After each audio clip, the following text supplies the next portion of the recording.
मित्रहो, मागील 1 मार्चपासून आपण जे 13 डे चॅलेंज सुरू केलेलं आहे त्याच्यामध्ये आज डे 6 आहे. डे 6 पासून आज आपलं 12th सिलेबस रिव्हिजन सुरू होत आहे. मित्रांनो, कालपर्यंत 1 मार्चपासून 5 मार्चपर्यंत आपण 11th केमिस्ट्री रिवाईज केलेलं आहे. आता आपण डे 6 पासून 12th केमिस्ट्री रिवाईज करतो आहे आणि 12th केमिस्ट्री हे 11th केमिस्ट्रीपेक्षा खूप महत्त्वाचं आहे. त्याचं कारण तुम्हाला माहिती असलं पाहिजे, कारण 11th केमिस्ट्री हे 20% सिलेबस आहे फक्त CETचा, मात्र 12th केमिस्ट्री 80% सिलेबस आहे. सो इथून पुढचे जे 8 दिवसामध्ये 16 चॅप्टर्स आपल्याला 12वीचे रिवाईज करायचे. त्यामध्ये डे 6मध्ये आज आपण सॉलिड स्टेट आणि सोल्युशन्स हे टॉपिक रिवाईज करत आहोत आणि या दोन्हीचे 1 शॉट व्हिडिओसुद्धा आज संध्याकाळपर्यंत आपल्या चॅनलवरती अपलोड होत आहेत. पण तोपर्यंत तुम्ही हे दोन्ही टॉपिक अगदी व्यवस्थित वाचायचेत. या टॉपिकचा जो पूर्ण कंटेंट आहे तो रिवाईज करायचा आहे. त्याचे एक्सरसाइज, त्याचे इंटेक्स क्वेश्चन हे सर्व पाहून ठेवायचं आहे.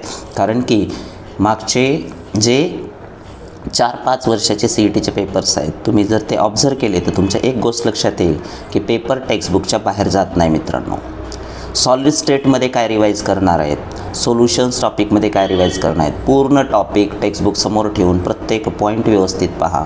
फिजिकल केमिस्ट्रीचे हे अत्यंत इम्पॉर्टंट टॉपिक्स आहेत.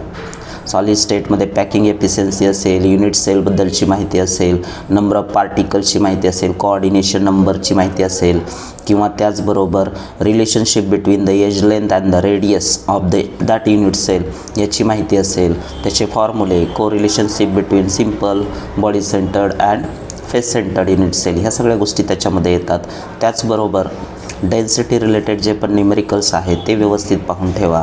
त्याच्यानंतर या टॉपिकचा जो डिफेक्ट्सचा पार्ट आहे, फ्रँकेल डिफेक्ट असेल, स्कॉटकी डिफेक्ट असेल, एफ सेंटर्सबद्दलची माहिती असेल, स्टॉइकियोमेट्रिक, नॉन स्टॉइकियोमेट्रिक डिफेक्ट्सबद्दलची माहिती असेल, ती व्यवस्थित वाचा.